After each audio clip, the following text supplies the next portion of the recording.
어제 저녁에 집 떠나 집으로라는 주제로 잠시 우리가 생각했었는데요. 우리 믿음의 여정을 하나님은 처음부터 믿음의 여정으로 세상을 시작하셨고 아담과 하와를 지으실 때 하나님과 이 세상이 지탱되는 유일한 방식은 믿음이었던 것을 우리에게 선악과를 통해서 가르쳐 주셨죠. 그러니까 선악과는 인간적으로 보면 매우 불합리하고 비현실적이고 그것을 거기에 두지 않았으면 아무 문제도 없었을 어떤 것이지만 어떤 그 구약학자가 그런 얘기를 했는데, 선악과는 하나님은 어떤 경우에도 우리에게 손해를 끼칠 뿐이 아니라는 것을 확실히 믿을 때만 순종할 수 있는 방식으로 선악과를 거기에 있게 하셨다라고 설명하신 분이 계신데, 어떻게 보면 헤아려지지 않고 이해되지 않는, 설득되지 않는 현실이 엄연히 우리 앞에 무수히 많이 펼쳐질지라도 이 모든 상황에도 하나님은 당신의 무언가를 갖고 계시다는 것을 분명하게, 거의 절대적으로 믿을 때만 우리가 그 길을 통과할 수 있게 만드는 게 우리 입장에선 선악과로 적용될 수 있겠죠. 처음부터 믿음의 이야기로 시작이 됐는데, 그리고 이제 믿음의 조상이라고 우리가 부르는 아브라함 때부터 믿음의 이야기는 집떠남에서부터 시작된 것이죠. 그리고 우리가 알듯이 그 당시에 집떠남은 목숨을 거는 거죠. 집을 떠나서 미지의 세계로 나아가려고 할 때 우리가 뭔가를 알고 가는 게 아니었죠, 그때는. 그리고 어떤 일이 있을지 전혀 모르고 사전 지식이 없이 단지 하나님이 인도하시는 곳으로 가야만 하는 그런 상황이었죠. 그래서 굉장한 믿음의 모험이었죠. 근데 집떠남, 그러니까 집을 떠난다는 것은 모든 보호 장치를 오직 하나님께만 오롯이 두기로 결정하라는 하나님의 제안이었고, 그것에 의해서 이제 그 믿음의 여정이 시작이 된 거죠.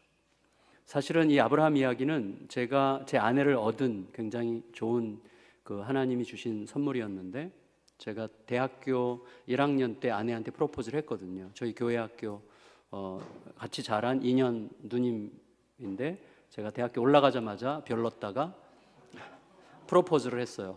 프로포즈 할 때 아브라함을 인용했어요. 하나님이 아브라함을 부르실 때 어디로 가는지 몰랐습니다. 그러나 누구와 함께 가는지는 알았습니다. 이렇게 프로포즈를 했어요. 그랬더니 넘어오더라고요. 그래서 여러분 한번 써먹으시려면 써먹으세요. 근데 어쨌거나 믿음의 여정은 집떠남에서부터 시작되죠. 어디로 가는지 몰라도 돼요. 누구와 함께 가는지만 알면 되는 거죠. 왜? 그분이 내 집이니까, 그분이 내 전부니까. 물론 이후에 아브라함이 하나님을 따라서 다닐 때에 집이 없었던 건 아니죠. 아브라함에게도 집이 있었고 거처가 있었고, 그리고 상대적으로 다른 사람보다 훨씬 더 잘 살았죠. 아브라함은 상당히 재산가였고, 집에서 개인적으로 먹이는 그 집의 개인 군사만 해도 상당히 몇백 명이었잖아요. 그러니까 엄청난 부자로 살았어요. 그러니까 나그네지만 사실은 현실적으로 나그네는 너무 초라하다라고 하는 느낌과는 좀 다르죠. 괜찮은 집에서 잘 먹고 잘 살았을 거예요. 그럼에도 불구하고 아브라함이 집을 떠나는 자로 살았다는 것은 무슨 뜻이죠? 집을 지키려는 마음이 아니라 집을 쓰려는 마음으로 살았다는 뜻이겠죠. 그리고 심지어 사랑을 위해서 허비하는, 사랑을 위해서 허비할 수 있는, 낭비할 수 있는 마음으로 살았던 거죠. 탕부 하나님, the prodigal God, 사랑을 위해서라면 소위 내게 속했다고 생각하는 모든 것에 대한 소유권을 즉시 내려놓고 낭비할 수 있는 그 하나님을 닮은 거죠. 그러니까 그 하나님을 내 안에 진짜로 받아들일 때만 그런 삶을 조금이라도 따를 수 있겠죠. 그 모든 것을 쏟아부어 허비하신, 나를 위한 사랑의 모든 것을 허비하신 하나님이 나에게 진짜일 때 나에게도 허비함이라는 게 가능해지겠죠. 어쨌거나 그게 집떠남의 굉장히 중요한 이유죠. 그래서 아브라함이 그돌라오멜 군대, 자기 조카를 구하기 위해서 그돌라오멜 대군을 추적한 것은 정말 눈물겹게 놀라운 사건이지 않습니까? 생각할수록 우리가 대충 넘어가면 안 되는 대목이에요. 그거는 자기의 모든 걸 건 거죠. 자기 모든 것을 잃을 각오로 조카를 건지려고 달려든 거죠, 불구덩이에. 그런 사람이었죠. 그게 이제 많은 재산을 가졌지만 많은 재산을 포기할 수 있는 준비를 하면서 더 중요한 무엇을 위해서, 더 중요한 하나님의 오르심을 확인하기 위해서라면 기꺼이 내던질 수 있는 마음으로 누리면서 살았다고 할 수가 있을 것입니다.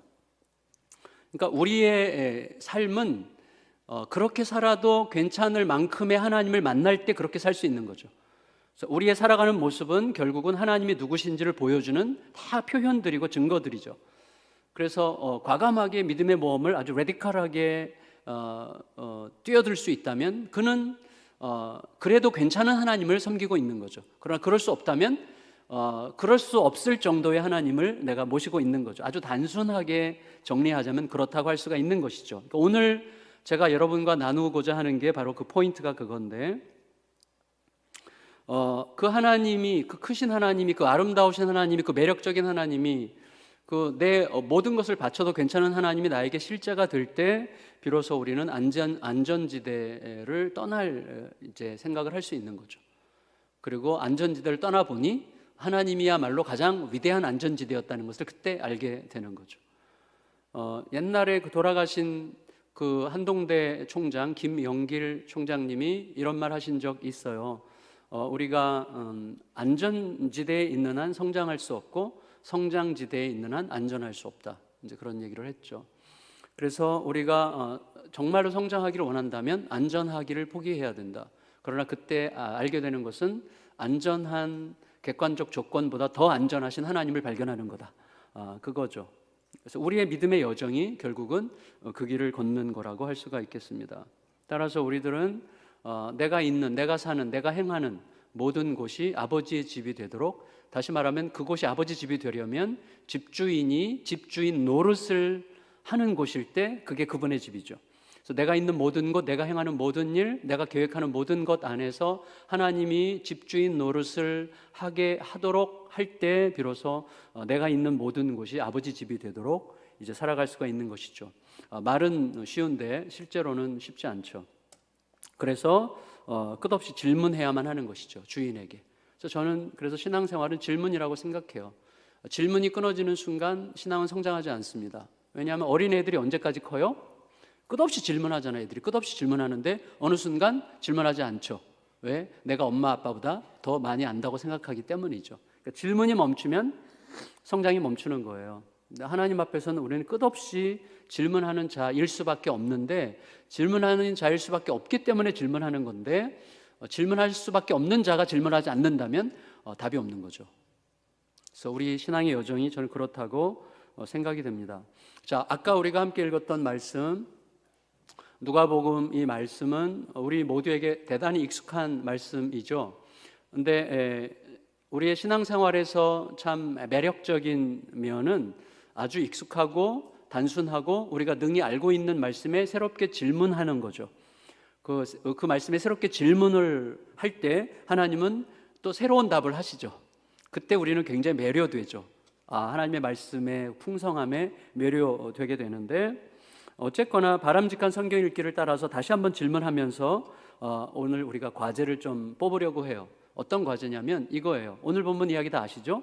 예수님이 제자들에게 우리가 갈릴리 건너편 가자, 그래서 예수님과 함께 동행하는데 풍랑을 만나죠.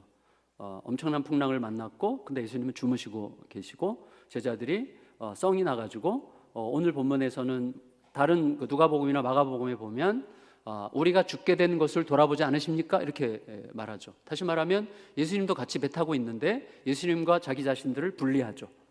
그래서 자기들은 피해자고 예수님은 마치 피해자를 방치하고 있는 가해자인 것처럼 예수님과 자기들을 분리하는 이 현상이 우리 안에서도 생겨요. 예수님도 거기 계신데도 불구하고, 예수님도 같이 내 고통 속에 계심에도 불구하고 마치 나는 피해자고 나만 피해자인 양 그렇게 생각하곤 하죠, 우리들이. 어쨌거나 그때 예수님께서 일어나셔서 바람과 풍랑을 잠잠케 하시죠. 그리고 한 말씀하세요. 너희 믿음이 어디 있느냐라고 말씀하시죠. 그래서 오늘 질문을 하는 거죠. 예수님께서 의도하신 그 믿음, 너희 믿음이 어디 있느냐라고 말씀하실 때 예수님은 어떤 의도로, 어떤 뜻을 담고 그 믿음이라는 단어를 쓰셨을까?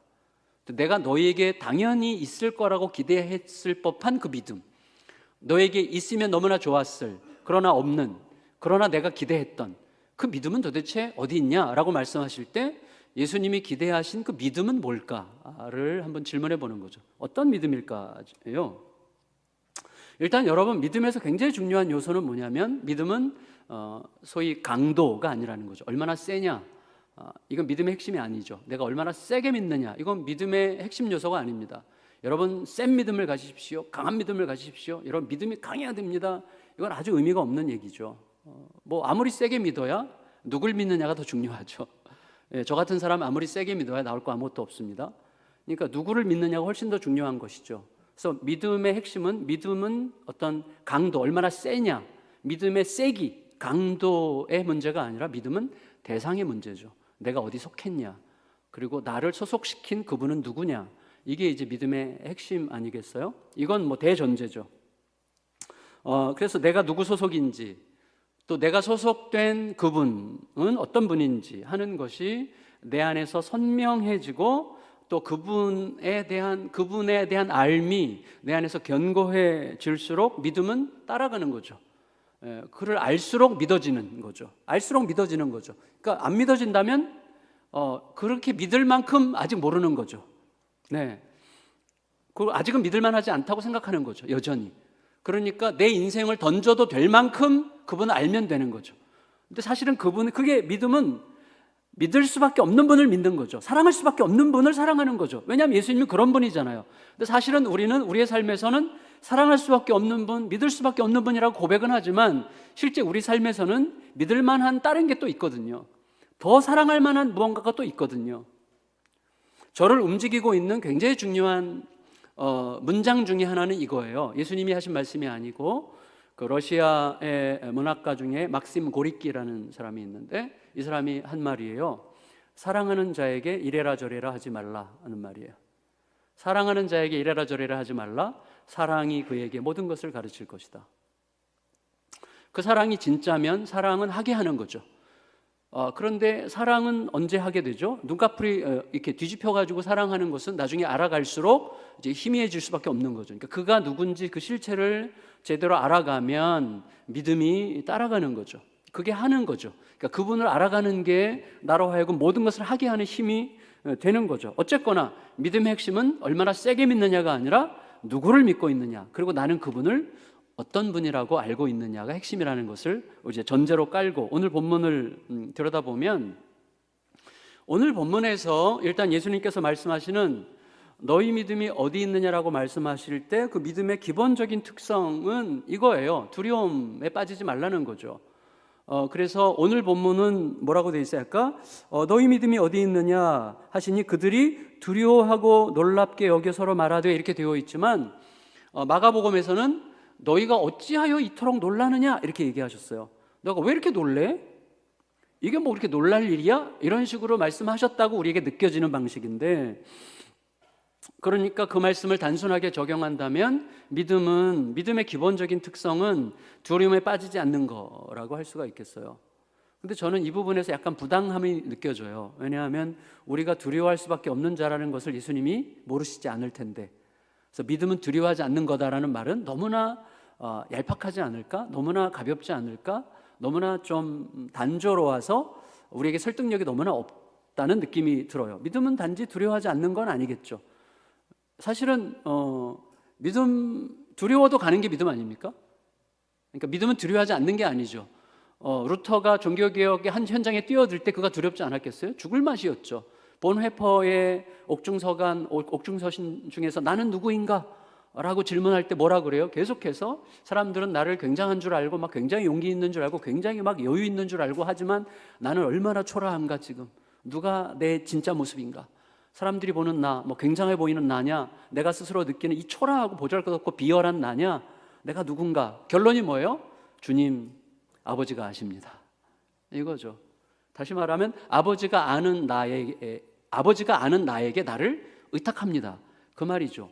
사실은 믿음의 길을 걷는다고 하는 것은 두려워하지 않는 게 아니죠. 무척 두렵습니다. 무척 불안합니다. 무척 염려스럽습니다. 근데 오늘 본문에서 예수님께서 너희 믿음이 어디 있냐라고 말씀하실 때 마가복음과 이렇게 섞어서 뭐 하는 건 좀 위험한 일이긴 하지만, 그래도 그렇지 않을 이유도 없잖아요. 같은 상황, 같은 맥락을 이야기하는 거니까. 예수님은 우리가 누군지를 누구보다 잘 아신다고 우리는 확신하고 살잖아요. 우리가 두려워할 수밖에 없는 자라는 것을 모르시지 않을 것입니다. 우리는 너무나 두렵습니다. 불안해합니다. 염려할 수 있고 의심할 수 있습니다. 저는 그렇게 생각해요. 그래서 성도님들에게 사실은 종교개혁자들도 켈빈이나 루터도 의심에 대해서 상당히 깊게 다룬 부분이 있어요. 의심을 무조건 부정적으로 보지 않았고 의심은 상당히 유의미한 여정이라고 보는 거죠. 믿음의 길에서 의심은 상당히 중요한 여정이라고 볼 수 있습니다. 근데 예수님이 우리가 그렇다는 것을 모르실 리가 없죠. 따라서 예수님께서 우리들에게 어찌하여 두려워하느냐라고 말씀하셨다면 그것은 제자들의 두려워하는 모습 그 자체, 야 믿음은 이따위 두려움에 빠지는 게 아니야, 믿음은 아예 두려워하지 않는 거야 라는 그런 의미라기보다는 두려움이 너희들을 핸들링하도록, 두려움이 너희들을 컨트롤하도록 그렇게 방치할 만큼 너희들은 별 볼 일 없는 존재가 아니란다. 너희들이 처해 있는 현실도 이 두려움이 너희들을 마음껏 갖고 놀 만한 현실이 아니야. 너희는 이미 나와 함께 있고 나도 너희와 함께 있고 나의 말과 나의 뜻과 함께 가고 있잖아. 지금 우리들의 주인, 우리들의 신, 우리들을 컨트롤하는 주인공이 두려움이 되지 않기를 바란다라고 말씀하신 셈이라고 할 수가 있겠죠.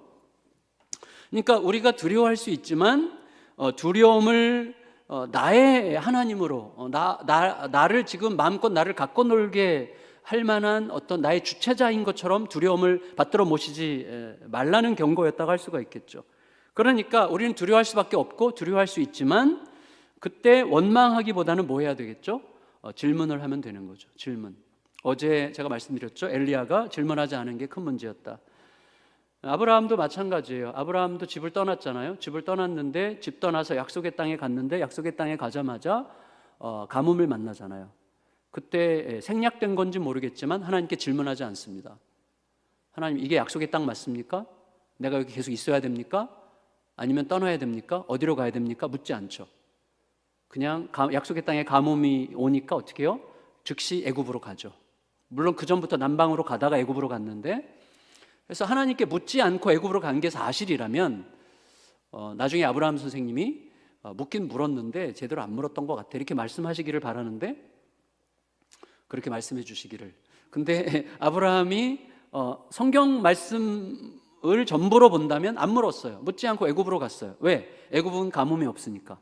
애굽에는 나일강과 함께 이제 굶어 죽지 않을 수 있는 곳이기 때문에 애굽으로 갔겠죠. 그러면 아브라함이 묻지 않았던 건 무슨 뜻이죠? 우리가 무슨 행동을 하든지 행동에는 판단이 따르죠. 판단이 있으니까 그렇게 행동하는 거잖아요. 그럼 아브라함으로 하여금 애굽으로 가게 만든 판단은 뭐겠습니까? 하나님께 묻지 않은 것과 연결해 본다면 약속의 땅에 가뭄이 있을 수 있나?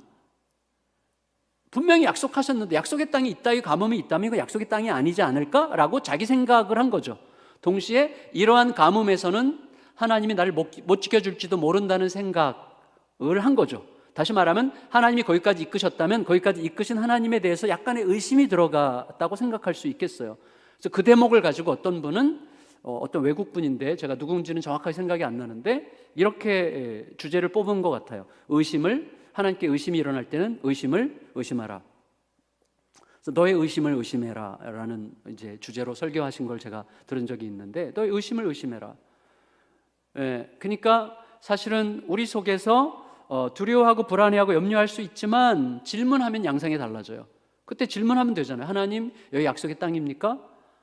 가뭄이 있어도 약속의 땅입니까? 그래, 약속의 땅에도 가뭄이 있을 수 있지. 그러면 여기서 어떻게 할까요? 버틸까요? 버텨도 돼. 그럼 버티면 내가 이전에 이 애굽으로 가는 것과는 상당히 다른 양상의 믿음의 경험을 했을 수도 있죠. 우리는 결과주의자이기 때문에 결과를 가지고 항상 설명하는 데 익숙하지만 사실은 이렇게 상상력을 발휘해보는 것도 말씀 읽기와 굉장히 관련이 있어서 좋은 거라고 생각합니다. 어쨌거나 아브라함이 질문을 했더라면, 엘리야가 하나님께 질문을 했더라면 굉장히 다른 양상으로 벌어질 수도 있었겠는데 질문하지 않은 이유는 먼저 의심하기 때문이죠. 우리는 누구를 의심하면요, 질문하지 않습니다. 판단하죠. 의심하면 질문하기보다 판단하고 판단한 거 딱 가지고 가만히 있죠. 그 안에서 사는 거죠. 더구나 예수님께서 너희 믿음이 어디 있느냐라고 말씀하셨을 때 그 뜻이 단지 믿음은 두려워하지 않는 것이다라는 말이기에는 좀 약하다라고 볼 수 있는 또 하나의 이유는 뭐냐면 이런 거죠.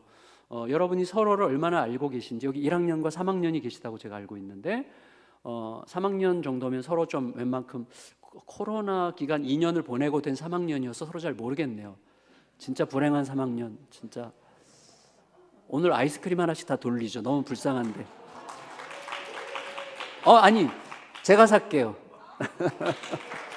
아니 근데 저는 이렇게 빨리 박수 칠 줄 몰랐어요. 근데 박수 친 분 중에 1학년이 있으면 안 됩니다. 이왕에 1학년까지도, 그죠? 1학년까지. 근데 제가 본의 아니게 이렇게 이런 말이 왜 나왔지? 저 미쳤어요.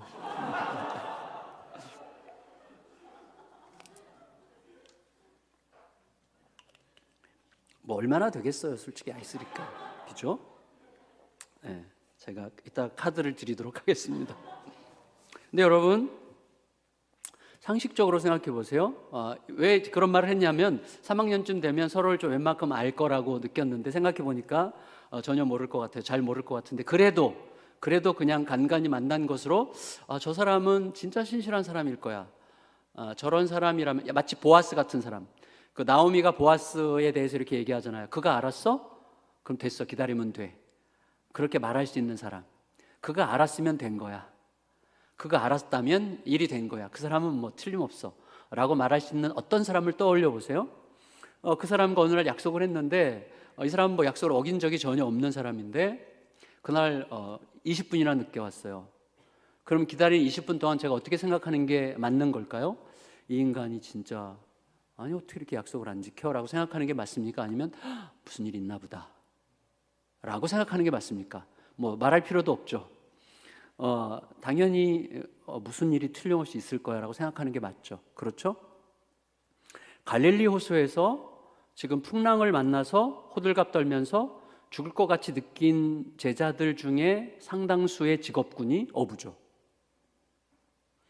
그 어부들은 갈릴리 바닷가에서 태어났고 갈릴리 바다에서 수영을 배웠고 갈릴리 바다에서 어릴 때부터 물고기 잡는 법을 배웠고 아빠의 손을 잡고 어릴 때부터 바다를 질주했고 바다에서 수없이 많은 바람과 풍랑을 만났을 것이고 바람과 풍랑을 만날 때마다 배웠겠죠. 그리고 자기도 스스로 많이 경험하면서 이 바람은 어떤 바람일지, 이 풍랑은 어떤 풍랑일지, 이 정도 파도면 언제쯤 잦아들 건지, 이 정도 광풍이면 어떻게 될 건지를 뻔히 아는 사람들이죠. 그들이 거기에 다수가 있어요. 근데 그들이 판단할 때 이번에 이 풍랑은 사람을 죽일 풍랑이었으니까 사람을 이건 뒤집어 엎어서 우리 모두를 죽일 거라고 판단했을 때만 할 수 있었던 행동으로 호들갑을 떤 거죠. 그런데 예수님께서 인간적으로 말할 때 목수 출신인 예수님이 그 어부 베테랑인 제자들에게 야, 뭐 이딴 거 갖고 두려워해라고 말하는 것은 약간 어색하죠. 그냥 생각하는 거예요.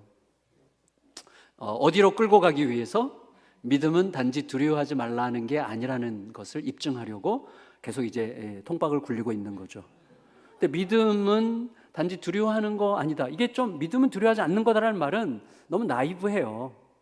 그래서 누군가가 야, 뭐 이렇게 믿음은 두려워하지 않는 거야. 나 봐. 이렇게 가는 거 오히려 좀 굉장히 좀 초라한 객기 아닙니까? 정말 아름다운 모습은 불안하고 두려워하고 염려하고 의심하고 힘들어 죽겠지만 한 발짝을 떼는 거죠. 하나님이 더 오르시기 때문에. 그러니까 내가 두려워하고 의심하고 불안해할 만한 충분한 객관적 이유들이 충분히 있다고 할지라도 그 길을 가라고 하신 하나님은 더 크시기 때문에, 더 크신 하나님 때문에 한 발짝을 그 방향으로 떼는 것, 이게 믿음 아닙니까? 예수님 자신도 십자가를 앞에 두고 내가 심히 두려워, 내가 심히 고민하여 죽게 됐으니 좀 기도해 달라고 제자들에게 부탁하지 않으십니까? 예수님의 그런 모습은 우리를 얼마나 감동시킵니까? 저는 그래서 믿음의 이야기는 결국 백대빵의 이야기가 아니라는 게 확실하다고 생각합니다. 믿음의 길을 간 사람은 의심이 하나도 없고 두려움이 하나도 없는 게 아니라 두렵고 의심스럽고 불안하고 힘들어도, 그러나 힘들어할 만한 여러 가지 충분한 이유보다 하나님이 크시다는 사실을 믿기 때문에 그 길로 한 발짝을 떼는 게 믿음이죠. 그러니까 시소 타기랑 비슷해요. 시소 51대 49여도 51쪽으로 기울면 그쪽으로 가는 거예요. 그러니까 믿음은 그런 거죠. 어떤 사람이 믿음의 길을 걷지 않았다고 할 때 그 사람에게 믿음이 없겠어요? 그 사람도 믿죠. 엄청난 갈등 속에 있지만 그러나 내 판단이 좀 더 옳은 것 같아서 그 길을 가는 거죠. 하나님 뜻을 따르기보다도. 그래서 결국은 믿음의 이야기는 51대 49의 이야기가 아닌가, 저는 그렇게 생각을 합니다. 따라서 예수님께서 너희에게 믿음이 어디 있느냐라고 말씀하실 때, 그렇게 물으셨을 때 그것은 단지 두려워하지 않는 거다라는 말씀만은 아니었던 것 같고, 일단 이 본문에 비추어서 우리가 지금까지 여러분에게 말씀드린 맥락에 근거해서 정리를 한다면, 첫째는 지금까지 예수님께서 보여주셨잖아요. 자기 계시를 하셨잖아요. 예수님의 말씀으로, 행적으로 많은 것들을 말씀하셨는데, 그렇게 그 과정을 통해서 보여주신 예수님이 어떤 분이신지를 잊지 말라는 뜻이었으리라고 생각할 수 있겠죠. 그래서 내가 지금 겪고 있는 현실이 어떻더라도 그 현실을 알고 계시고 그 현실을 끌어가고 계시고 그 현실에 함께 계시는 주님이 현실보다 더 비교할 수 없이 크시고, 사실은 그 주님이 진짜 현실이다 라고 하는 사실을 잊지 말라는 말씀으로 드릴 수 있을 것 같습니다. 그러니까 야이로의 딸이 죽었을 때 사람들이 와서 이제 상황이 종료됐으니까 이제 포기하고 예수님 더 이상 괴롭게 하지 말라고 사람들이 얘기했을 때, 예수님께서 그들의 하는 말을 곁에서 들으시고, 그 NIV 성경은 그 부분을 ignoring what they said 이렇게 번역했더라고요. 그들이 하는 말을 무시하시고 안 들은 걸로 치고, 다시 말하면 딸이 죽었다는 객관적 현실을 아닌 것처럼 여기시고 야이로에게 말씀하시되 두려워 말고 믿게만 하라 그랬죠. 왜 그렇죠? 내가 너와 함께 있잖아. 그러니까 너의 딸이 죽었다는 것도 명백한 현실이지만 그 딸을 살릴 수 있는 내가 너와 함께 있다는 게 더 큰 현실이다라고 그에게 알리고자 하셨던 거죠. 그러니까 예수님께서 너희가 믿음이 어디니라고 말씀하실 때는 내가 너와 함께 있는, 너희들과 함께 있는 내가 누군지, 내가 그동안 보여줬던 그 나를 어느새 잊어버리지 말고 지금의 이 상황과 연결지어라 라는 말씀일 수 있겠죠. 그 다음에는 두려움과 불안과 염려가 엄연한 현실이어도 그것들이 현실을 지배하고 끌고 다니지 않도록 해라. 그런 것도 내버려 두지 말아라 그 말이죠. 두려움과 불안과 의심과 염려도 어떤 일을 이루기는 해요. 어제도 말씀드렸죠. 집 이야기할 때 두려움도 강력한 에너지라고. 우리가 두려워서 사람 죽이죠. 두려워서 집을 짓죠. 두려워서 엄청난 성취를 할 수 있죠. 이 사회에서 도태되지 않기 위해서 죽으라고 공부해가지고 대기업에 들어갈 수 있죠. 그러나 두려움이 이루는 일은 항상 나에 대해서, 너에 대해서 파괴적이죠. 그래서 두려움도 굉장히 중요한 에너지지만 그 에너지는 항상 어두워요. 그래서 파괴적이죠. 결국은 뭔가를 이루어도 이룬 다음에 망하죠. 저같이 제가 이렇게 그 담임 목회 초년병 때 객관적으로는 굉장한 부흥을 막 일으키는 것 같았어도 결국은 망했죠. 그런 거랑 똑같은 거죠. 두려움이, 초조함이, 자기 존재 증명의 욕구가 내 안에서 작동할 때 엄청난 에너지가 발휘되지만 결과는 항상 파괴적이죠. 그러므로 지금 뭐가 너를 움직이고 있느냐? 그거 물어봐라. 걔네들이 너의 주인 노릇하도록 하지 말아라. 이제 그런 말씀이라고 할 수가 있겠죠. 마지막으로 내가 너와 함께 있다는 사실을 추호도 잊지 말아라. 내가 함께 있는데 왜 나와 너를 분리해서 나는 저기에 있고 너는 여기에 있고 너는 피해자고 나는 가해자인 것처럼 생각해가지고 왜 나와 너를 분리하느냐? 내가 너와 지금 함께 있다는 사실을 잊지 말아라 라는 의미가 두려워하지 말라는 의미 속에 포함되어 있는 거라고 우리가 예측할 수 있겠고, 그렇게 우리가 생각할 때 그건 지나치게 무리한 거다라고 말할 수는 없겠죠. 그렇죠? 그럴 법하다고 생각하지 않습니까? 아멘? 네, 아멘. 따라서 저는 예수님께서 기대하신, 또 예수님께서 우리들에게 요청하신 너희들의 믿음이 어딨냐라고 제자들에게 말씀하셨지만 그 말씀을 오늘 우리에게 읽게 하심으로써 우리에게도 역시 똑같이 질문하시는 거라고 할 수가 있겠죠. 우리들도 지금 다 풍랑 앞에 있지 않습니까? 우리 모두에게도 여러 가지 종류의 풍랑이 있는데 풍랑 한가운데 있는 나에게 물으실 거예요. 너희 믿음이 어디 있느냐? 라고 말씀하실 때 그 믿음은 뭘까를 세 가지로 전 정리했어요. 세 가지로. 그리고 이게 저와 저희 교회를 끌고 가는 힘 중에 하나라고 전 생각하는데, 이게 이제 저희 교회가 대답하는 공동체를 추구하면서 이 말씀을 이제 기준으로 해서 가고 있어요. 이 질문을 계속하는 거죠. 첫째, 선장이 누구냐? 우리가 지금 항해 중이라면, 우리 인생을 항해라고 비유한다면 또 어떤 공동체나 조직이나 단체든지 그게 진행하는 여정을 항해에 비유할 수 있다면 선장이 누구냐? 두 번째, 우리는 그 선장을 누구라고 생각하느냐? 세 번째, 그 선장이 뭐라고 말씀하셨느냐? 이 세 가지가 너희 믿음이 어디 있느냐라고 말씀하실 때 예수님께서 우리에게 요청하셨음직한 믿음의 굉장히 중요한 요소라고 저는 확신하고 있어요. 선장이 누군지를 물어라. 너 묻고 있니? 너 선장, 지금 너를 휘두르고 있고 너를 드라이브하고 있는 에너지와 힘이 뭔지 너 묻고 있어? 둘째, 그 힘이 그리고 나라면 너는 나를 누구라고 생각하고 있어? 세 번째, 내가 너에게 뭐라고 말했는지 기억해? 그래서 내가 너에게 말한 그것과 현재 현실을 연결하고 있어? 이 세 가지, 이 질문을 잃어버리지 않고 끝없이 질문하며 그 질문에 대답하고자 하는 게 우리에게 굉장히 중요한 믿음의 요소라고 확신합니다. 첫째, 믿음은 누가 선장인지를 잊지 않는 거죠. 선장은 누구예요? 목적지를 정하고 인도하는 분이죠. 예수님께서 우리가 호수 저편으로 건너가자 호수 저편에 뭐가 있어요? 거라사 마을이 있죠. 군대 귀신 들린 자를 향해서 지금 가는 중이거든요.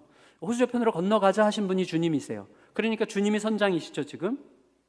여러분, 우리 교수님들께서 우리 원우 여러분들 1대1로 면담하면서 우리의 선장이 누구라고 생각합니까? 그럼 당연히 우리 주님, 예수님이라고 그렇게 대답하고, 그렇게 대답할 때 그건 완전히 확신하고 완전히 진실일 거예요. 의심의 여지가 전혀 없습니다. 우리의 신앙 고백에는 진실성이 확실히 있다고 저는 확신합니다. 진실성이 있어요.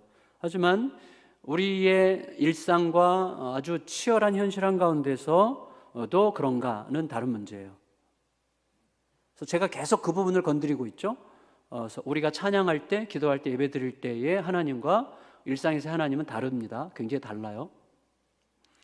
그리고 여기서 하나님 얘기를 해도 그 하나님도 여기 계신 사람들의 숫자만큼 하나님이 다른 하나님으로 받아들여질 수도 있겠죠. 극단적으로 말한다면. 그래서 계속해서 물어야 되는 거죠, 우리 자신에게. 그러니까 우리가 고백할 때 그 고백에서 말하는 하나님에게는 진실성이 분명히 있어요. 우리의 고백은 진짜입니다. 그럼에도 불구하고 억울한 학점을 받았을 때, 제가 신대원 3학년 졸업할 때, 신대원 3학년 졸업할 때 3학년 1학기까지 1등이었어요. 우리 800명 중에 1등. 잘했죠. 근데 3학년 2학기 때 한 분이 저에게 C를 줬어요. 그래서 이제 3등이 됐어요. 그래서 제가 3등으로 졸업한 아주 훌륭한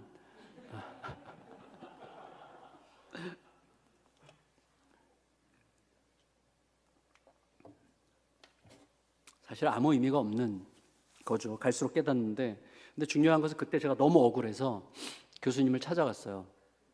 찾아가지 말 걸 그랬어요. 찾아갔는데 그때는 이제 턴페이퍼로 학점을 매겼어요. 이렇게 엄청 800명이니까 어마어마하게 쌓아놨잖아요. 한 학년이 그때 800명이었어요. 그러니까 제 거를 이렇게 그 조교가 저랑 이제 아는 친구에서 조교가 저를 데려가서 먼저 보여줬어요. 이렇게 됐더라. 보여줬더니 A 플러스 X하고 A, X하고 B, X하고 C 이렇게 4번을, 아니 800명 거를 어떻게 4번이나 읽어요? 그래서 제가 이거는 의심이 됐어요. 의심이 되고 따졌어요. 교수님, 800명 거를 다 4번씩 읽어보셨습니까? 아니, 너 거만 4번 읽었어 그러시더라고요. 그래서 어떻게 된 거냐고 그랬더니 야, 읽어볼수록 별로더라. 제가 그 얘기를 안 들었어야 되는데 듣고 완전히 증오심에 사로잡혔어요. 제가 그래도 그냥 받아들였어요. 받아들이고 하나님 앞에서 정말 기도를 많이 하게 됐고, 아직도 그분을 그렇게 좋아하진 않아요. 주님께서 아시겠죠. 여러분, 억울한 학점 받았을 때도 우리의 고백은 진짜일까요? 하나님이 주인이시고 이 모든 상황에서 하나님을 아십니다. 받아들입니다. 이게 진짜일까요? 나의 진로가 선명하지 않아서 좌충우돌할 때, 그때도 진짜일까요? 교회에서 담임 목사님이나 성도들에게 오해받고 심지어 미움받는다고 느낄 때, 그때도 진짜일까요? 가족이나 식구들의 생각이 내 생각과 너무나 달라서 큰 혼돈을 겪고 있을 때도 진짜일까요? 이런 케이스들은 수백 개도 이야기할 수 있겠죠? 그때도 그 고백이 사실인지는 두고 봐야 됩니다. 제가요 개척할 때 어마어마한 기쁨으로 개척했다 그랬잖아요. 그리고 믿음의 길을 잘 걷는다고 생각했고 그리고 늘 부족함을 느꼈고 제가 얼마나 불안한지 얼마나 초라한지를 늘 느꼈지만 그래도 그럭저럭 가고 있구나. 그리고 제가 서울 한복판에 있지 않는 것을 너무 다행스럽게 생각했어요. 서울 한복판에 있으면 어차피 경쟁적이 돼요. 계속 보게 돼요. 근데 시골 한복판에 주변에 아무것도 없는 허허벌판에 딱 있으니까 아무것도 안 보여. 그러니까 경쟁적인 마음 자체가 안 생겨요. 이게 너무 좋더라고요, 그게. 여러분 경쟁하기 싫으면 저처럼 시골로 가서 개척을 하셔도 먹고 살 수 있다는 것을 꼭 기억하시기를 축원하옵나이다. 아멘. 근데 중요한 것은 제가 이제 개척할 때 우리 멤버들이랑 비전을 쭉 쉐어할 때 그중에 4가지였는데 그중에 하나가 여건을 허락하실 때 기독대안학교를 열어서 우리에게 보내주신 다음 세대를 책임진다. 그래서 교회 학교와 학교를 같이 운영하면서 우리 자녀들은 최소한 책임지자. 이 비전을 이제 세웠어요. 기도하면서. 그게 아니라면 이 교회가 굳이 여기 또 하나 교회가 있을 필요는 있을까? 이런 질문을 한 건데 3주년이 됐을 때 설문조사를 했어요. 성도들을 대상으로 설문조사했어요. 그래서 3주년 기념으로 3주년을 한 6개월 앞두고 설문조사를 했어요. 학교를 하면 우리 학교에 아이들을 보낼 수 있느냐. 기존 학교들은 다 무료인데 우리는 최소한 한 달에 50만 원씩 매달 내야만 학교 운영을 할 수 있고, 그래도 교회가 매년 1억에서 1억 5천씩은 지원을 해야만 운영될까 말까 하거든요. 굉장한 이제 대가를 치러야 되는데 학부모들 중에 57명 정도가 보내겠다. 학교를 한번 보내겠다. 그땐 저희가 상가에 있었어요. 상가. 7층짜리 상가 7층 구석에 있었어요. 근데 하겠다는 거예요. 그래서 용기를 얻어가지고 일단 교장 선생님을 뽑고 교사 4명 뽑고 교사 5명 풀타임을 뽑고 시작을 한 거예요. 그냥 무식하게. 제가 굉장히 무식해요. 근데 무조건 시작을 했는데 학부모들이 36명만 보냈어요. 20명은 결국 흔들려가지고 도저히 안 되겠다, 못 보냈어요. 36명으로 유치원부터 초등학교 5학년까지를 시작한 거예요. 그러니까 선생님이 6명, 풀타임 교사 6명에 학생들 36명으로 시작했어요. 근데 이제 상가에서 이렇게 교실이 없잖아요. 교실이 최소한 7개, 6개가 필요한데 그래서 이제 카페도 빌리고 또 교회 잠옷실, 또 교회 식당 이런 데서 막 흩어져서, 그리고 또 예배실 반으로 파티션을 걸어가지고 여기서 4학년, 여기서 5학년 수업하고, 완전히 이건 6.25 전쟁 난민들도 아니고 한복판에 교육열이 굉장히 높거든요. 저희 동네가 이렇게 완전히 고립된 소도시인데 한 2만 세대가 있는, 저희 개척할 때는 1만 세대였는데 거기에 사람들의 80%가 30, 40대예요. 그러니까 교육열이 굉장히 높아요. 저희 교인들도 한 30, 40대니까 겁이 없어. 그래서 하자 그러면 막 해요. 근데 거기서 이제 수업을 하려니까 너무 미안하고, 그래서 전교인 비전 기도회라는 걸 해요. 저희가 오늘 저녁 때 말씀드릴게요. 저희 교회에서 굉장히 중요한 하나의 포인트거든요. 전교인이 들어와서 어제 잠깐 말씀드렸죠. 내년에 우리가 집중해야 될 사역을 함께 하나님 앞에 질문하는 시간이에요. 어떻게 하는지를 얘기할 수 있는 교회가 있으면 말씀을 드릴게요. 근데 그렇게 해서 이제 전교인 비전 기도회를 열었어요. 그래서 우리가 학교를 하는 게 주님의 뜻이냐 아니냐를 다 같이 기도하면서 3시간 동안 함께 기도하고 토론하면서 정했어요. 근데 성도들이 86%인가 86% 정도가 찬성을 해가지고 학교를 하기로 결정을 했어요. 학교를 하자. 그리고 학교를 하려면 지금 상가는 안 되니까 땅을 사서 학교 겸 예배당을 짓자. 우리가 헌금하겠다. 이렇게 된 거예요.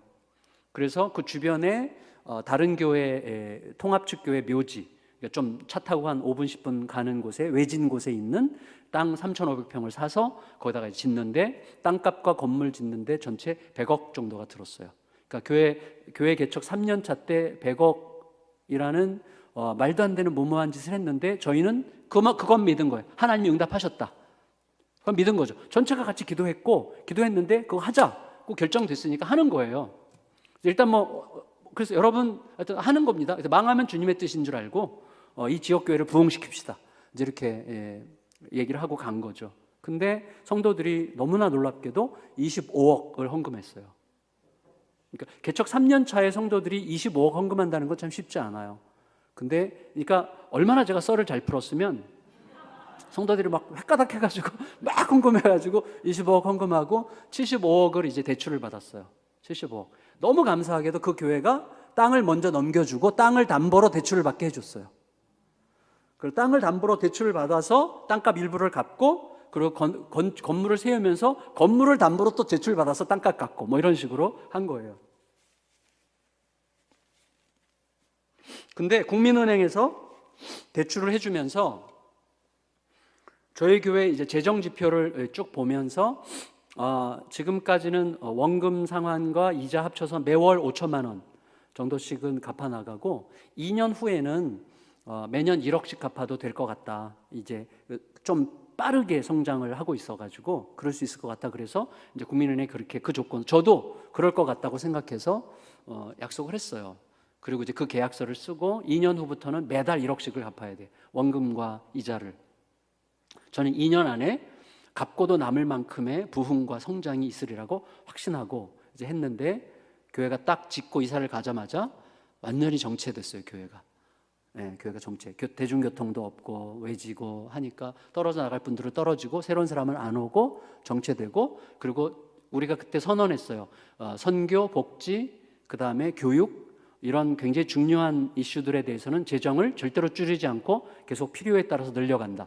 이쪽 재정은 계속 필요는 늘어났고 계속 지출을 하고 있는데, 교회 재정은 거의 늘지 않고 정체되어 있고 하니까 막 빠듯한데 이건 방법이 없는 거예요. 이제 한 달 앞으로 돌아왔어요.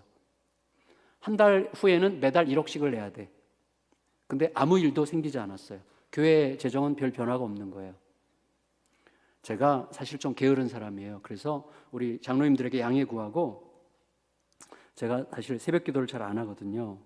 그래서 우리 성도님들의 중요한 기도 제목 중에 하나가 우리 담임 목사님이 좀 새벽 기도 좀 열심히 하게 해달라고 열심히 기도하시는데, 저는 이제 새벽 시간에 집에서 묵상하는 게 전 너무 행복해가지고, 사실 이게 이찬수 목사가 저한테 해보라고 너무 좋다고 제안을 해서 하는 거예요. 그분 이름을 팔고 한 건데 너무 좋대요 그게. 그래서 저도 그렇게 이제 하고 있는데, 근데 그때는 새벽 기도를 안 갈 수가 없더라고요. 막 이 초조한데, 어느 정도로 초조하냐면 전에 제가 우울증 앓고 죽을 것 같은 그때 마음이 찾아오는 거예요. 죽고 싶고, 그리고 교회를 가면서 증발해버리고 싶은, 그래서 내가 사라지고 싶은, 휴거라는 게 참 진짜 있으면 좋겠다, 뭐 이런 막 생각도 들고, 그래서 막 교회 앞에서 맨 앞에 막 기도를 하는 거예요. 주님, 너무 힘듭니다. 너무 불안합니다. 죽을 것 같습니다. 저는 믿음으로 잘 거기까지 가는 줄 알았는데, 이 경제적인 문제가 딱 오고 75억, 그 매달 1억씩 지금 불가능해요. 이건 불가능해. 그러니까 이런 상황에서 어떻게 하면 좋습니까? 막 기도를 했어요. 주님, 막 기도를 하면 하나님은 꼭 나에게 되물으세요. 이 교회 주인이 누구니? 지금까지 너희 교회 모든 문제를 누가 해결해 왔니? 그리고 이 문제를 누가 해결하겠니? 딱 3가지 질문이에요. 누가 주인이니? 누가 지금까지 해결해 왔고, 또 누가 이 문제 해결하겠니? 당연하잖아요. 주님이십니다. 주님이십니다. 주님이십니다. 이렇게 기도하죠. 그러면 답이 와요. 근데 이거죠. 왜 너가 성장 노릇해? 왜 너가 선장인 것처럼 그렇게 힘들어해? 너 회사가 아무리 어려워도 부하 직원들은 회장님만큼 어려워하지 않는다. 어려워하면 내가 어려워해야지 왜 네가 그렇게 어려워해? 그런 응답이죠. 맞죠? 이거 원칙적으로 맞는 거죠. 아멘? 이때 아멘 하셔야 되는데, 아멘? 이게 원칙적으로 완전히 맞는 거죠. 완전히 맞는 원칙이 현실이 되는 게 중요한 거예요. 주님이십니다. 이게 저의 현실인 것을 고백합니다. 네! 하고 나면요, 벌떡 일어나요. 다시 확신이 딱 찾아와요. 죽어도 됩니다. 이런 마음이 찾아오고, 그 다음에 평화가 쫙 밀려와요. 평화가. 내게 강 같은 평화가 쫙 밀려와요. 진짜 너무너무 막 가뿐하게 일어나는 거예요. 근데 문제는 그 평화에 수명이 있어. 그래가지고 이 평화가 며칠 지나면 죽어. 그래가지고 한 일주일 지나면 희미해져요. 희미해져. 그래가지고 또 다시 원점으로 돌아와. 그럼 또 기도해요. 그러면 하나님은 똑같아요. 누가 주인이니? 누가 지금까지 해결했니? 누가 이 문제 해결하겠니? 주님이십니다. 주님이십니다. 주님이십니다. 막 기도를 하고 나면 또다시 평화가 찾아와. 근데 이 수명은 점점 짧아져요. 처음엔 일주일, 나중에 3박 4일, 나중에는 아침에 평화, 저녁 때 불안, 나중에 기도하고 일어나면 불안. 기도할 때만 그냥 될 것 같아. 근데 그러다가 저희 교회 여집사님의 초등학교 동창 중에 저기 서울 그 잠실에 가면 교통회관이라고 있어요. 교통회관 2층에 새마을금고 서울시 택시운전사 조합 새마을금고가 있어요. 거기에 대출 담당 실무 책임자가 저희 교회 성도 친구야. 우리 성도가 제가 너무 힘들어한다는 걸 알고 그 친구한테 문의를 했어. 그 친구가 우리 교회 모든 재정 지표를 다 보고 이거 우리가 대환해 줄 수 있다, 우리가 끌어안을 수 있겠다라고 판단을 하고 저를 만나러 왔어요. 그리고 전화를 했어요. 목사님, 조건이 있는데, 조건이 별로 없고 국민은행보다 0. 몇 % 더 이자가 많은데 그건 대수롭지 않은 거라고.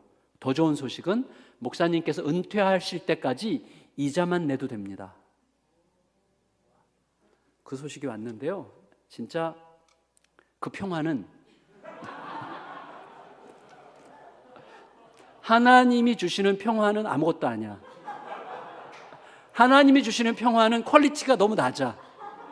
이게 금융에서 보장하는 평화는요, 영원해. 수명이 없어. 너무 평화롭고요, 너무 행복해지고 막 너무 담대해지고 막 너무 막 안심이 되는 거예요. 그래서 제가 심각해졌어요. 하나님이 배신감 느끼시겠는데? 물론 제 안에서 이런 생각이 들었어요. 하나님이 새마을금고를 통해서 해결하셨다 라고 생각하고 싶은 마음이 들었어요. 그리고 그렇게 생각하고 그렇게 해도 별 문제 없고 그렇게 해도 됩니다. 저는 된다고 생각해요.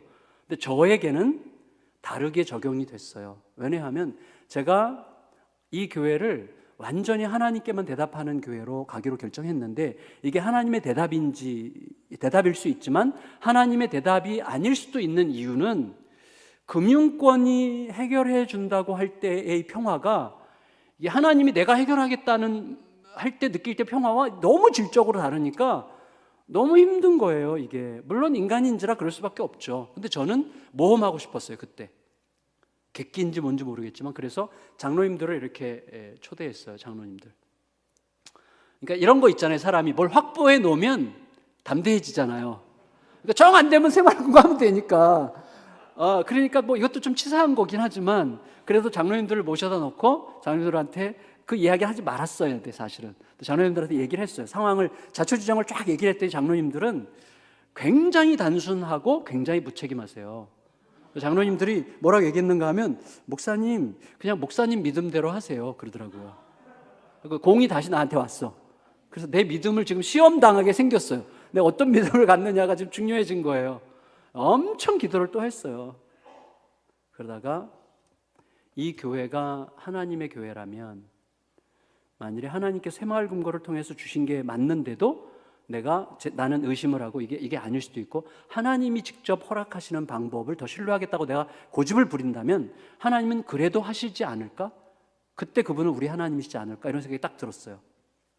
그래서 장로님들에게 제 믿음대로 하겠습니다 하고 새마을금고에 전화를 했어요. 고맙지만 안 하겠다고.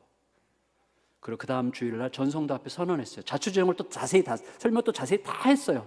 그래서 여러분, 우리가 문을 닫을 각오로 믿음의 길을 걸어가야 할 것 같습니다.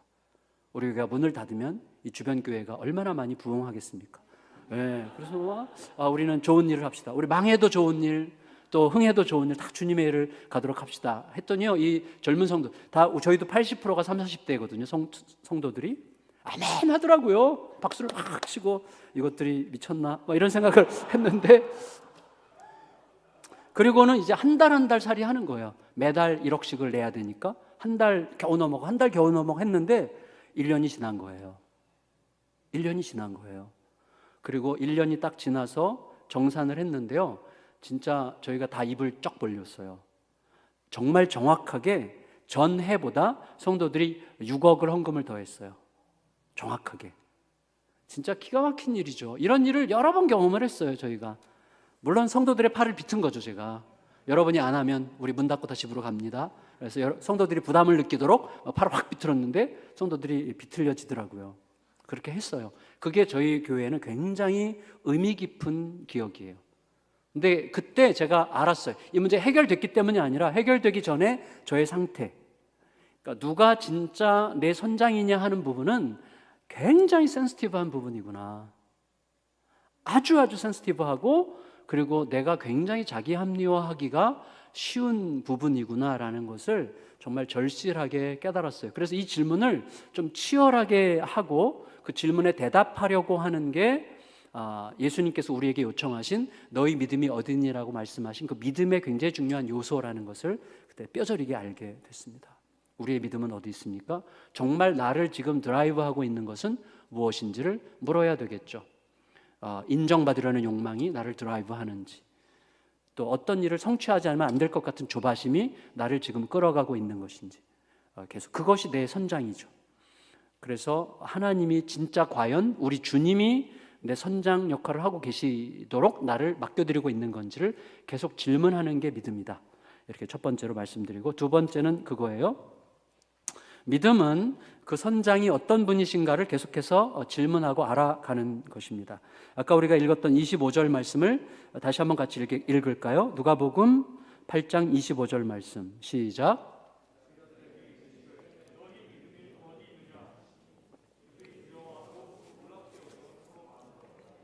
그가 누구이기에 바람과 물을 명함에 순종하는가 하더라. 여러분 보세요. 그 당시에 예수님에 대해서 누구보다 잘 알고 있었을 사람들은 누구죠? 제자들이죠.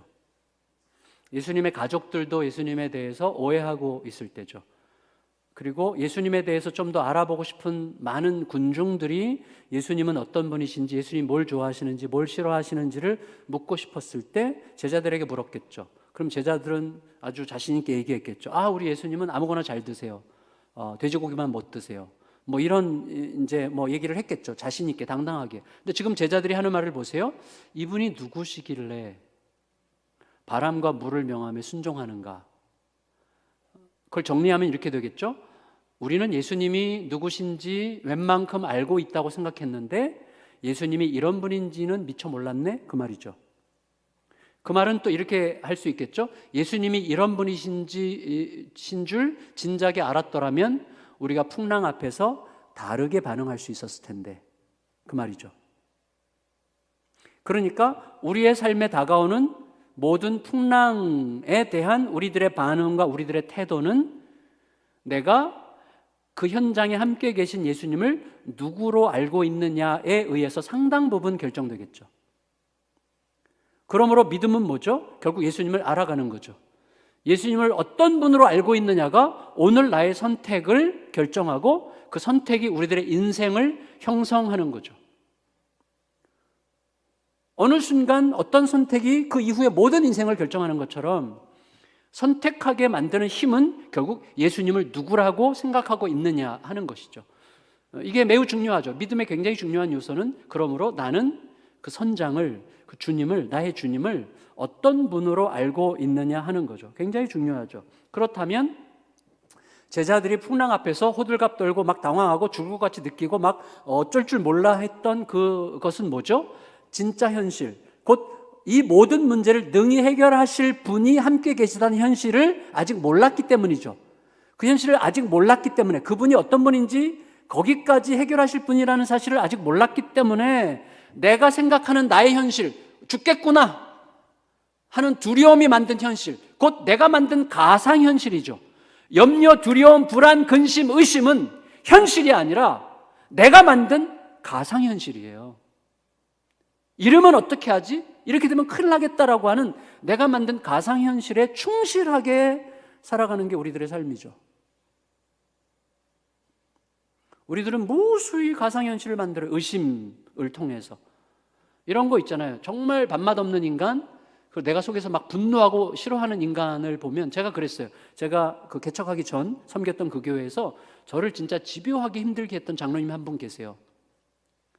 제 속에서 그분의 이미지는 살이 파랗고 뿔이 나고 아주 드라큘라 이빨을 가지고 아주 마귀 같은 얼굴을 가진 분이에요. 근데 이미지가 내가 만든 가상현실이죠. 그분이 얼마나 따뜻한 분인지, 그분이 자기 손주 앞에서 얼마나 재롱을 떠는 사랑이 넘치는 분인지 그런 거는 전혀 생각하지 않습니다.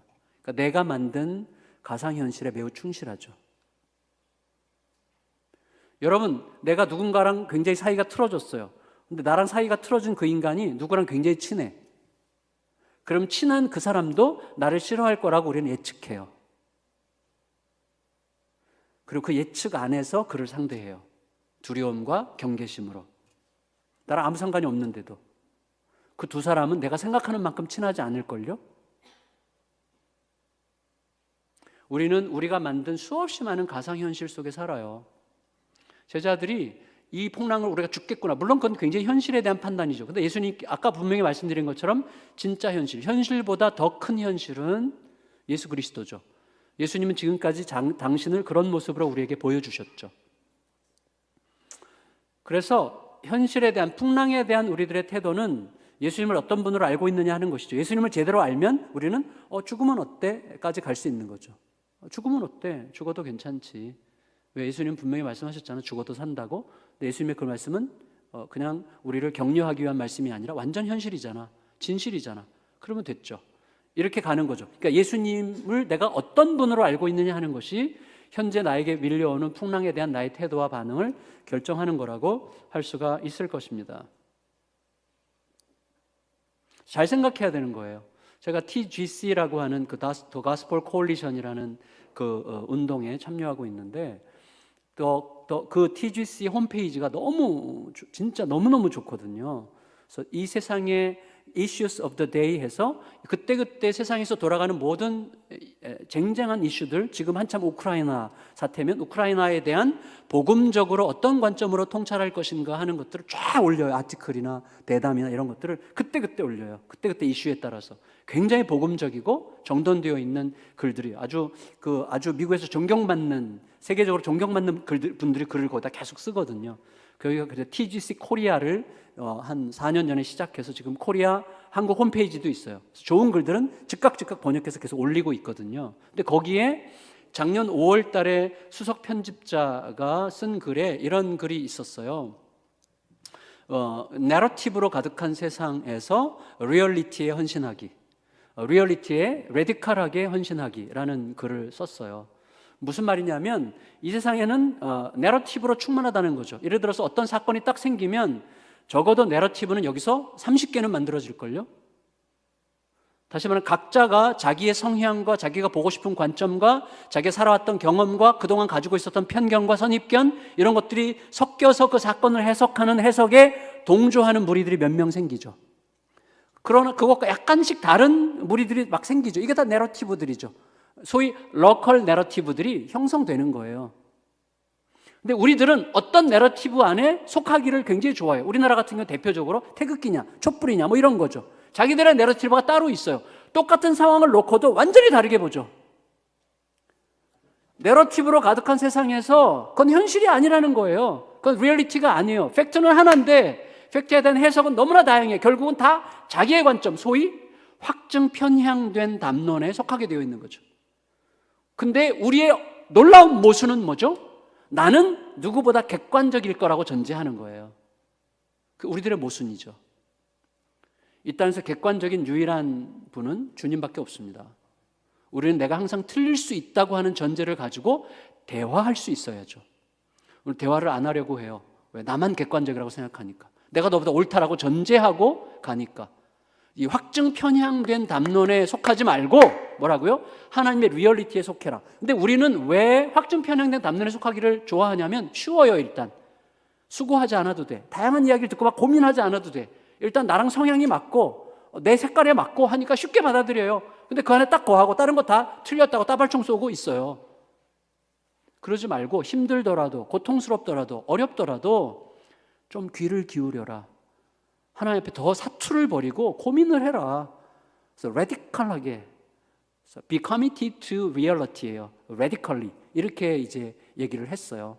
근데 저는 굉장히 의미 있다고 생각합니다. 그러니까 우리들이 신앙생활하면서 많은 경우에 내가 좀 하나님을 믿는 건지, 내가 하나님의 뜻이라고 생각하는 어떤 내 확증 편향된 담론, 그리고 몇 사람이 동의하는 어떤 것에 나를 투사해서 거기에 완전히 사로잡히려고 하는 것인지는 정말 어려운 일이에요. 그러니까 계속해서 주님을 새롭게 알아가는 과정이 필요해요.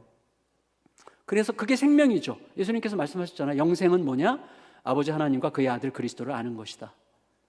그분을 아는 게 생명이에요. 계속해서 알아가야죠. 그러나 내가 이미 알고 있다고 전제하고 충분하다고 생각하는 건 매우 곤란하죠. 계속해서 알아갈 뿐이고 겸손히 듣고자 하고 경청하고자 하고 배우고자 해야죠. 여러분 신학생 시절 때 가장 밥맛 없는 건 뭐죠? 나도 모르게 교수님을 판단하는 거죠. 내가 더 잘 알아 이렇게 생각하는 거죠. 제가 그랬어요. 제가 일반 대학원에서 공부하고 신대원을 딱 갔을 때 어떤 자세로 공부했는 줄 아세요? 맨 뒷자리에 앉아서 이렇게 하고 공부했어요. 맨 뒷자리에서 이렇게. 더 이상 배울 게 없겠구나. 그 1학년 1학기 때 공부를 완전히 내려놨어요. 뭐 배울 게 별로 없네. 얼마나 시건방졌는지 몰라요. 근데 제가 여름에 하나님이 저를 엄청나게 치시고 깨닫게 하시고 굉장한 회개를 했어요. 그리고 나서 하나님께서 저에게 명령하시는 것처럼 느껴졌어요. 그래서 교수님의 침을 맞을 수 있는 자리에 앉아라. 그래서 맨 앞자리는 곤란하고 둘째 자리. 그때부터는요 단 한 번도 빠지지 않고 맨 앞에서 두 번째 자리에 앉았어요. 그리고 내가 좋아하는 교수님이건 싫어하는 교수님이건 관계없이 모든 교수님의 강의를 거의 토시까지 빠뜨리지 않고 쓰느라고 막 죽어라고 노트 필기를 했어요. 내가 평소에 솔직히 죄송하지만 교수님께 죄송하지만 좀 별 볼 일 없다고 생각했던 교수님의 강의도 열렬하게 적었어요. 진짜 열렬하게 다. 제가 4학기 동안은요 학교 복사실에 제 노트가 몇백 권씩 복사가 돼서 팔렸어요. 그냥 저희가 인쇄 이런 거 안 줬어요. 그냥 그렇게 죽어라고 노트를 하고, 그리고 학기가 끝나면 제가 학생들 모아놓고 그 학기 때 있었던 강의를 이렇게 막 했어요. 제가 정리를 너무 열심히 해가지고. 그러니까 제가 성적이 좋을 수밖에 없죠. 제가 굉장히 중요한 비밀을 얘기해 드렸네요. 이게 비밀도 아니에요. 별것도 아닌데 어쨌거나 그때 제 속에서 하나님께서 저에게 알게 하신 너무나 중요한 것은 뭐냐면 너는 모르는 자다.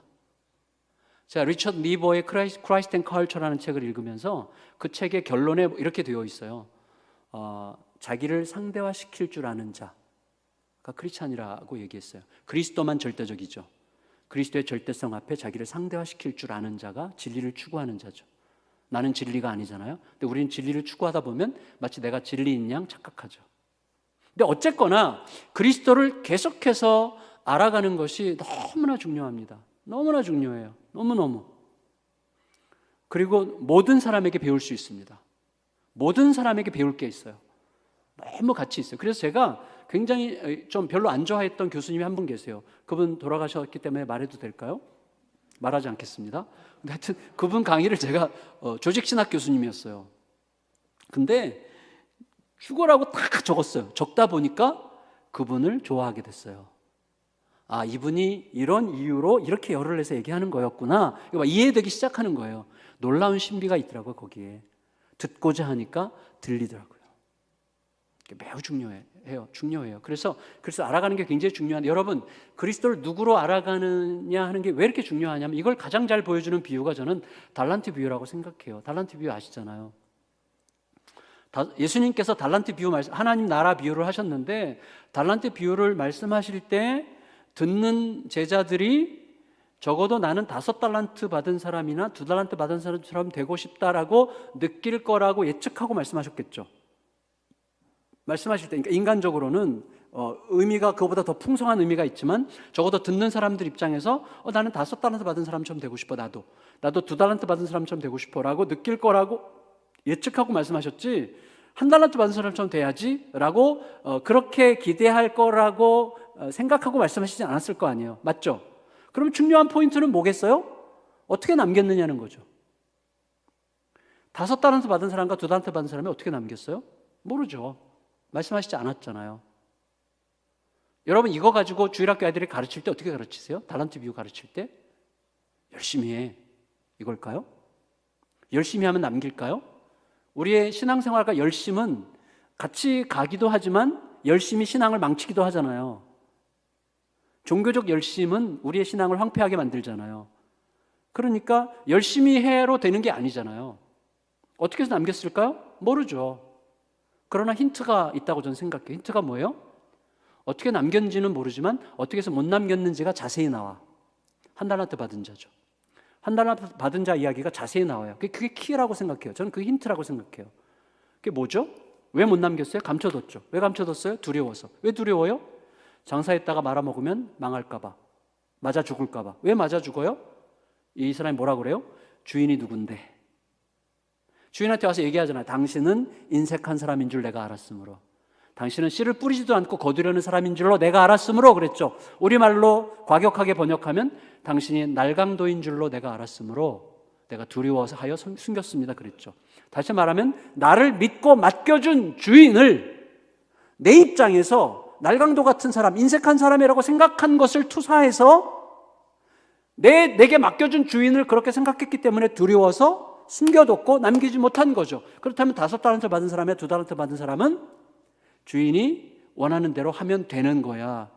되든 안 되든 주인이 원하는 대로 하면 거기서 주인은 뭔가를 하실 거야 라고 믿었기 때문에만 할 수 있었던 순종을 했던 거죠. 그러니까 주인을 어떤 분으로 생각하고 있느냐 하는 것이 하나님의 나라에서 너무나 중요한 요소죠. 우리들 모두에게도 결정적으로 중요한 요소입니다. 우리 하나님은 좀 다를걸요. 어떤 사람은 지나치게 비판적이에요.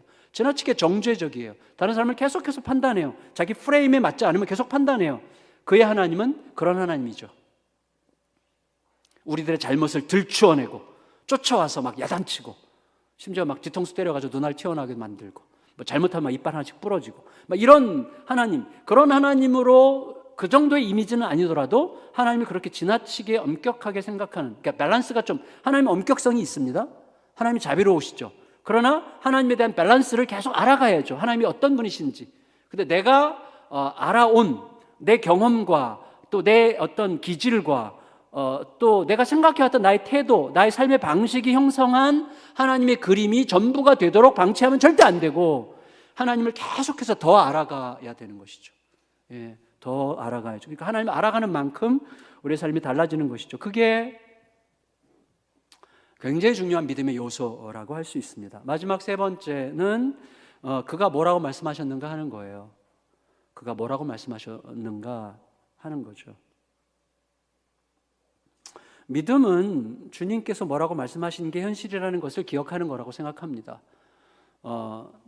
주님은요, 허투루 말씀하시지 않고 주님이 말씀하신 것 그 현실이에요. 지금까지 예수님께서 보여주신 자기의 모습은 귀신 들린 자를 막 대단한 무슨 방법으로 고친 게 아니라 귀신아 나가라 그러면 귀신이 나가죠. 그러니까 말이 현실이 되죠. 병든 자에게 일어나라 하면 말이 현실이 되어 병든 자가 일어나죠. 물론 동작을 쓰신 경우들도 있지만 제자들이 볼 때 예수님은 말이 곧 하나 있죠. 바람과 풍랑에게 잠잠하라. 말이 나가니까 현실이 되잖아요. 곧 창조주로 자기를 계시하셨죠. 예수님 창조주시죠. 요한은 그렇게 고백했죠. 예수님이 창조자라고 선포하고 요한복음을 시작하지 않습니까? 예수님 창조주세요. 그러니까 말이 곧 현실이죠. 빛이 있으라 하심에 빛이 있게 하는 말이 곧 현실인 분이죠. 예수님은 제자들에게 자기를 그렇게 계시하셨죠. 말이 곧 현실이 되시는 분. 그러니까 우리에게 중요한 건 뭐예요? 하나밖에 없어요. 뭐라고 말씀하셨는지를 기억하면 되는 거예요. 그분이 말씀하신 것은 예수님께서 지금 호수 저편으로 건너가자고 하신 분이 예수님이죠. 그러니까 호수 저편으로 건너가면 되는 거죠. 근데 가다가 풍랑을 만나도 가는 거고 배가 뒤집혀도 가는 거죠. 왜? 그분이 가자고 하셨으니까. 예수님께서 가자고 하셨어요. 근데 가서 배가 뒤집혀서 다시 돌아왔어. 그러면서 예수님이 아닌가 봐 이렇게 말씀하시겠습니까? 분명히 가는 거죠. 말씀하셨으니까. 이게 중요해요. 제가 신대원 1학년 때 자퇴하려고 그랬어요. 한 학기 다니고 나서 첫째 제 자신에게 실망하고 나는 왜 이렇게 시건방질까? 왜 이렇게 안 들어올까? 두 번째 학교에 그때는 막 데모하느라고 수업을 거의 못 들었는데 학교에도 실망, 나에게도 실망, 상황에도 실망. 그리고 제가 그때 지금은 대한민국에서 엄청난 유명한 설교자로 굉장히 유명한 목사님인데 그분과 교회를 같이 개척했거든요. 제가 그분이 저희 고등부 반사님이셨는데 그분과 교회를 개척하고 나서 굉장히 실망하고 또 좌절하고 하면서 모든 걸 내려놓고 싶은 게 이제 막 한꺼번에 뭉쳤을 때 제가 이제 자퇴하겠다고 그랬어요. 그랬더니 자퇴하는 게 답인 것 같았어요. 제 아내가 딱 한마디 했어요. 당신 입학시켜 주신 하나님이 자퇴하라고 그러셨어? 그러면 해도 돼. 그러니까 당신을 입학시켜 주셨다고 당신 고백했잖아. 그때 하나님께서 입학시켜 주셨다고 당신 고백했잖아. 하나님이 이제 함께 하실 거라고 하시겠다 말씀하셨다고 고백했잖아. 그 하나님이 그만두라고 하셨으면 그만둬 그랬어요. 저는 못 들었거든요. 내가 너무나 자퇴하고 싶었지. 그래서 할 수 없이 깨갱하고 다시 다녔는데, 그래서 그 계기로 정신 차리고 맨 앞자리에서 공부를 한 거예요. 그래서 그때 이후로 이게 너무나 선명해요. 제가 알게 됐어요. 예수향남교회는 언제 개척됐습니까? 2009년 8월 2일에 개척됐어요. 그러나 그때 개척된 게 아니에요. 2009년 4월 1일 만우절에 개척된 거예요. 왜? 그날 하나님이 개척하라고 말씀하셨으니까. 개척하실 때 이미 교회가 세워진 거예요. 그거 정말 많이 알게 돼요. 정말 많이. 우리에게 굉장히 중요한 건 뭡니까? 그분이, 주인이, 선장이 뭐라고 말씀하시, 우리는 자주 잊어버리거든요. 현실이 너무 복잡하고 힘드니까 잊어버려요. 그가 뭐라고 말씀하셨는지를 귀 기울여 듣는 게 무척 중요합니다. 제가 한 가지만 말씀드리고 말씀을 마칠게요. 저희 교회의 좀 특징이라면, 특징 중에 하나가 뭐냐면,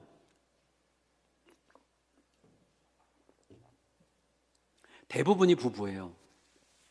저는 혼자 나오는 성도들이 아주 극소수예요.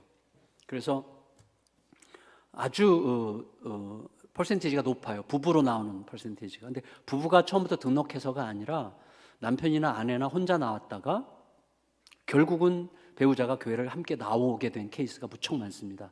아주 많아요. 근데 그것에 좀 영향을 준 스토리가 이 스토리예요. 제가 제자훈련할 때 꼭 하는 이야기를 하는데, 그래서 그거를 자신의 삶에 적용해서 시도해 보게 해요. 별것 아닌 에피소드인데 이런 거예요. 저희 이제 권사님들 모임에서 이렇게 둘러 앉아가지고 기도를 하는데, 기도 제목을 한 분 한 분씩 이렇게 얘기를 하는데, 권사님 한 분이 자기는 기도 제목을 얘기하고 싶지 않다고 이야기하셨어요. 왜 그러냐 그랬더니 40년 동안 이 사람 저 사람한테 기도 부탁하고 저도 열심히 기도했는데 아직 응답이 안 돼서 이제는 딴 사람한테 기도 부탁하는 것도 싫다고 혼자 조용히 기도하겠다고 그러더라고요. 그래서 제가 그랬어요. 남편 기도해요? 그랬어요. 그랬더니 권사님이 깜짝 놀라면서 어떻게 하셨어요? 그래서 제가 40년 동안 응답 안 되는 기도는 남편 기도밖에 없다고. 이제 이분이 얘기를 하시더라고요. 남편이 영어 선생님 출신 70대, 그때는 초중반이었는데 김영수 선생님이라고, 교회를 싫어해도 너무 싫어하고 시간이 갈수록 더 싫어하고, 목사는 뭐 일단 텔레비전에서 목사 이야기 나온다 그러면 저 진짜 목사 새끼들 저것들 이제 완전히 다 이런 이제 막 목사를 막 너무 증오하고 막 싫어하는 분이에요. 그래서 막 시간이 갈수록 아내가 교회 가는 것도 너무너무 싫어하고 겨우겨우 눈치 보면서 겨우 다니는데, 그렇게 오랜 세월 기도했는데 희망이 안 보인다는 거예요. 그래서 우리 같이 한번 기도해 봅시다. 이렇게 기도 잠깐 하면서 잠깐 마음속에 어떤 감동이 왔어요. 그래서 권사님께 이렇게 제안을 했어요. 권사님, 지금까지 40년 동안 우리 남편 구원해 주세요라고 기도했는데 응답이 안 됐죠. 네, 그럼 기도를 좀 바꿔봅시다. 어떻게 기도할까요? 하나님께 대답할 수 있는 방식으로 기도합시다. 하나님께 일방적으로 이렇게 해주세요라고 하지 말고 하나님께 내가 대답할 수 있는 방식으로 기도합시다. 어떻게 기도하면 돼요? 그래서 그랬어요. 하나님, 우리 남편 구원받는 게 주님의 뜻일까요? 물어보라 그랬어요. 그러면 주님이 아무래도 당연하지 이렇게 말씀하실 거라고 얘기했어요. 우리 남편 구원받는 게 주님의 뜻일까요? 나는 모든 사람이 구원받기를 원한단다 라고 말씀하시겠죠. 두 번째 질문. 그렇다면 주님, 우리 남편 구원받는 게 주님의 뜻이라면 오늘 제가 무엇을 순종하면 될까요? 라고 기도하라 그랬어요. 내가 하나님께 대답할 수 있는 방식의 기도를 하라 그랬어요. 하나님께 일방적으로 쏟아내고 그러지 말고 우리 남편 구원받는 게 주님의 뜻이라면 오늘 제가 뭘 순종하면 좋을까요? 권사님이 알았대요. 이게 어렵지 않잖아요. 알았대요. 그래서 막 기도를 하는데 일주일 지났어요. 권사님 어때요? 그랬더니 목사님 이 기도가 생각보다 어려워요. 이런 기도를 안 해봐가지고 하나님께서 뭐 말씀하시는지 모르겠어요. 내가 말이까리하고 또 내 욕심인 것 같기도 하고 막 어떻게 해야 될지 모르겠어요. 한 주 더 기도해 보십시다. 한 주 더 기도했는데 목사님 저 기도 이제 못할 것 같아요. 왜 그러냐? 너무 어렵대. 예, 하나님 뭐라고 말씀하시지? 진짜 맞잖아요. 양심적인 분이죠. 내가 스스로 욕심으로 말하는 것 같기도 하고 이게 하나님께서 말씀하시는 것 같기도. 하나님 분명히 말씀하시는 분이잖아요. 성령을 통해 감동하시는 분이잖아요. 근데 하나님으로부터 듣고 대답하는 방식으로 기도한 적이 없기 때문에 이게 너무 힘든 거예요. 그래서 저도 약간 초조해졌는데 권사님 저도 같이 기도하겠습니다. 로 기도를 했는데 그 다음 주 3주째 수요일 날 권사님이 막 뛰어오셨어요. 목사님, 네, 드디어 오늘 새벽에 이 감동을 주셨는데 아마 주님의 뜻일 것 같아요. 이 감동을, 어떤 감동을 주셨어요? 그랬더니 우리 하나님께서 우리 정갑신 목사님을 모시고 우리 남편을 같이 만나라고. 그래서 하나님께서 이 순교의 날짜를 잡아주셨어요. 아주 그날 오후에 바카스 한 박스 사가지고 그 집에 갔어요. 가서 이제 제발 맞지만 않기를 고대하면서 이제 기도하고, 김 선생님 잠깐만 얘기하면 좋겠습니다. 제가 사실은 권사님한테 제가 너무너무 오고 싶다고 제가 좀 고집을 부렸다고 좀 만나자고 그래서 거실에 잠깐 앉았는데 이분이 나오긴 나왔어요. 거실에 딱 앉아서 눈을 딱 감고 가만히 있더라고요. 그것도 너무 고맙죠. 그래서 대화의 컨택 포인트를 찾기 위해서 저희 아버지 얘기 막 하면서 아버지 실패한 얘기 막 하면서 또 막 실패 이야기를 막 한 거죠. 막 한 20분 정도를 30분을 했는데 눈을 딱 감고 가만히 있다가 나중에는 됐습니다. 그만합시다. 뭐 이 정도의 말이었어요. 그래서 이제 제가 조금 더 진행하면 맞을 것 같아가지고 여기까지 해야 되겠다 생각하고 마지막으로 이렇게 물었어요. 김 선생님, 제가 왔는데 잠깐 기도하고 가도 될까요? 그랬더니 이분이 마음대로 하시오 그러더라고요. 근데 성령의 은혜는 희한한 데서 와요. 그때 성령이 저를 확 사로잡으시는 거예요. 은혜가. 하나님, 이분이 저에게 마음대로 하라고 했습니다. 마음대로 하겠습니다.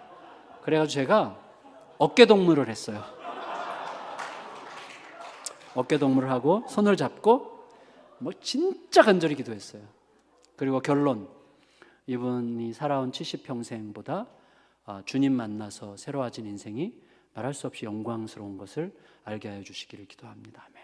간절히 기도하고, 김 선생님 제가 다시 와도 될까요? 그때 이분이 마음대로 하시오 그러더라고요. 저 4번을 제가 더 가고 그분이 새생명 초청잔치에 오셨어요. 이제 이거를 따라서 이제 저희 성도들이 여러 가지로 해요. 그래서 하나님이 주신 지혜를 구하고 1박 2일 여행을 주로 많이 가요. 그래서 토요일 날 갔다 주일 날 와요. 제가 허락을 했어요. 그래서 여행 가서 거기서 예배를 드려라. 그래서 제가 그 대표 그 목장 그 구역장에게는 제 설교 원고를 줘요. 토요일 날 미리. 가서 이제 설교 원고를 읽고 참조해서 자기 말로 해도 되고, 그래서 거기서 헌금하고 이렇게 해서 주일 예배를 같이 드리고, 그때 이제 안 믿는 남편들도 이제 같이 데려가서 많이 먹이고, 예배 때는 참석 안 해도 되고, 그러면서 거기서 막 환대하고 사랑을 베풀고 이렇게 하는 거죠. 그런 과정, 여러 가지 극장 같이 가고 연극 같이 보러 다니기, 같이 데이트하기, 이런 것들을 굉장히 많이 시도를 하는데, 그런 과정을 통해서 아주 많이 이게 사실은 남편 배우자 전도뿐만 아니라 다른 방식에도 굉장히 많이 사용될 수 있는 저는 기도라고 생각이 됩니다. 어쨌거나 내가 대답할 수 있는 방식으로 기도하는 거죠. 다시 말하면 그가 뭐라고 말씀하시는지를 듣고자 하는 방식으로 기도할 수 있도록 그렇게 바꿔가는 게 중요하다는 것이죠. 말씀을 정리합니다. 첫째, 예수께서 너희 믿음이 어디냐라고 말씀하실 때 첫째는 진짜 선장이 누군지를 끝없이 치열하게 묻는 것입니다. 뭐가 나를 지금 드라이브를 걸고 있지? 나는 주님을 진짜 어떤 분으로 생각하고 있는 거지? 셋째로, 그가 뭐라고 말씀하셔서 나는 지금 여기에 있는 것인가? 내가 지금 여기 있는 것은 그가 말씀하신 것과 어떤 상관이 있는 것인가? 내가 지금 이런 선택을 하려고 하는 것은 그가 나에게 이미 말씀하셨던 그것과 어떻게 연결되는가를 생각하는 것이 너무나 중요한 믿음이라고 하는 것을 잘 기억하고, 그 믿음의 길을 통해서 하나님의 놀라운 은혜를 깊이 누리시고 경험하시고 하나님의 사건을 써가는 거룩한 삶이 되시기를 예수님의 이름으로 축원합니다.